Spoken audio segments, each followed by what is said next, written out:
मऊ खुसखुशीत आणि तोंडात टाकताच विरघळणारी करंजी। तर आज आपण बनवणार आहोत खव्याची करंजी। करंजी ही लहानांपासून मोठ्यांपर्यंत प्रत्येकालाच आवडणारी असते। तर ही करंजी बनवण्यासाठी आपण काही टिप्स देखील पाहणार आहोत। तर आपण बनवूया करंजी। त्यासाठी आपण इथे अर्धा किलो खवा घेतलेला आहे। खवा हा जाड बुडाच्या कढईमध्ये मीडियम आचेवर आपण तो सोनेरी रंग येऊपर्यंत छान भाजून घ्यायचा आहे। त्यानंतर आपण इथे रवा घेतलेला आहे। रवा देखील आपल्याला छान सोनेरी रंगाचा होईपर्यंत साजूक तूप टाकून भाजून घ्यायचा आहे। साजूक तूप टाकून भाजून घेतल्यानंतर त्याचं पूर्ण तूप शोषूपर्यंत रवा हा छान गुलाबी असा भाजून घेतल्यानंतर आपण तो देखील एका वाटीत काढून घ्यायचा आहे।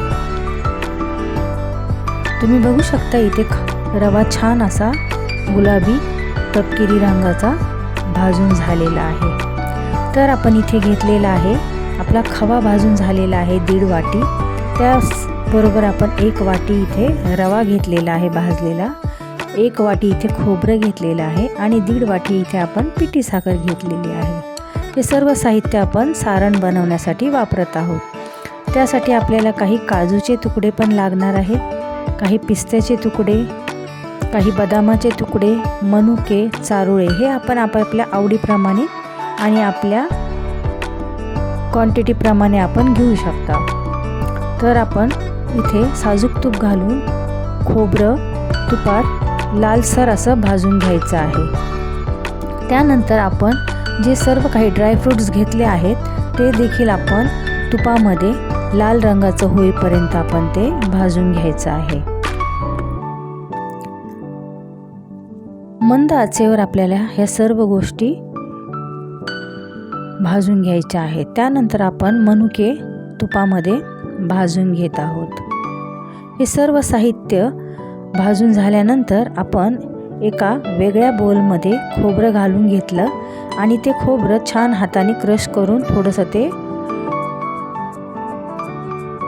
मऊ करून घेतलं। त्यानंतर आपण त्याच्यात खवा रवा हा घालून घेतला आहे आणि खवा रवा आणि खोबरं हे व्यवस्थित आपल्याला एकजीव करून घ्यायचं आहे। त्यानंतर आपण जे ड्रायफ्रूट्स तुपामध्ये तळून घेतले होते ते आपण ह्याच्यात घालून घेत आहोत।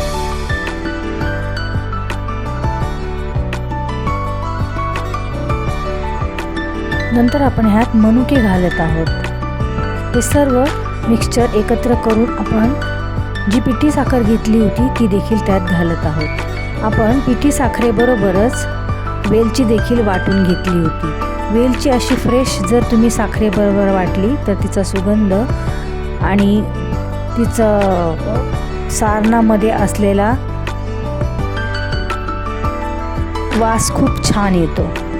त्यानंतर आपण लगेचच करंजी करण्यासाठी पीठ मळून घेणार आहोत। इथे मी 1 वाटी मैदा घेतलेला आहे, त्याच्यात चिमूटभर मीठ घालून त्याला आपण तुपाचं मोहन घालून घेणार आहोत।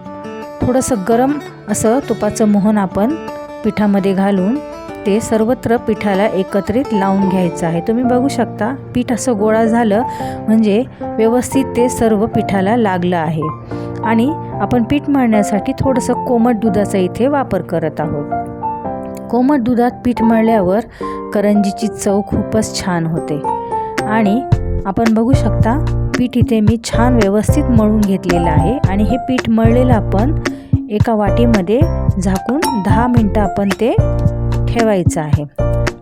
त्यानंतर आपण त्या पिठाचे 2 भाग करून घेतले आहेत आणि एका भागाचा मी गोळा तयार करून त्याची एक चपाती लाटून घेतली आहे आणि त्या चपातीला आपण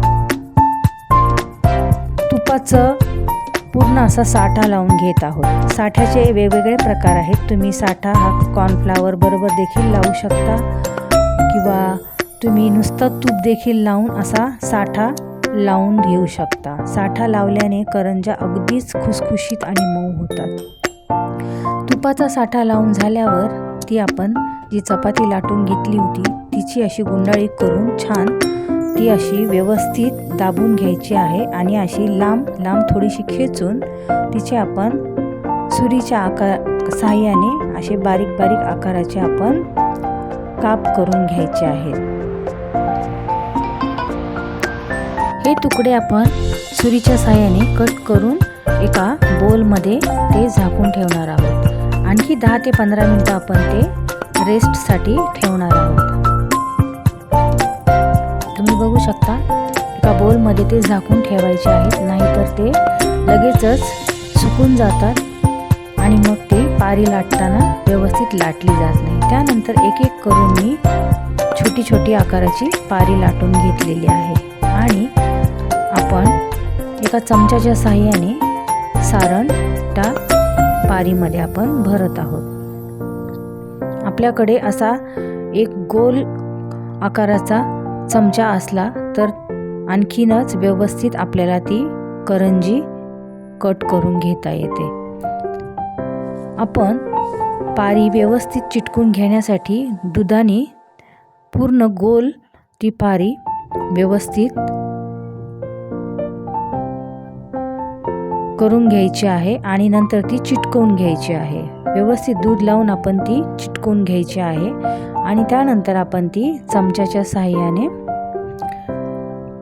करंजीचा चमचा असतो त्याच्या साहाय्याने आपण ती गोल अशी कट करून घ्यायची आहे. इथे आपली करंजी बनून तयार झाली आहे. अशाच प्रकारे मी आणखी काही करंज्या करून घेत आहे. तर आपल्या इथे करंज्या तयार झालेल्या आहेत. एका कढईमध्ये मी साजूक तूप घातलेलं आहे आणि तूप थोडंसं मीडियम आचेवर तापल्यानंतर मी 2 करंज्या त्याच्यात तळण्यासाठी टाकलेल्या आहेत.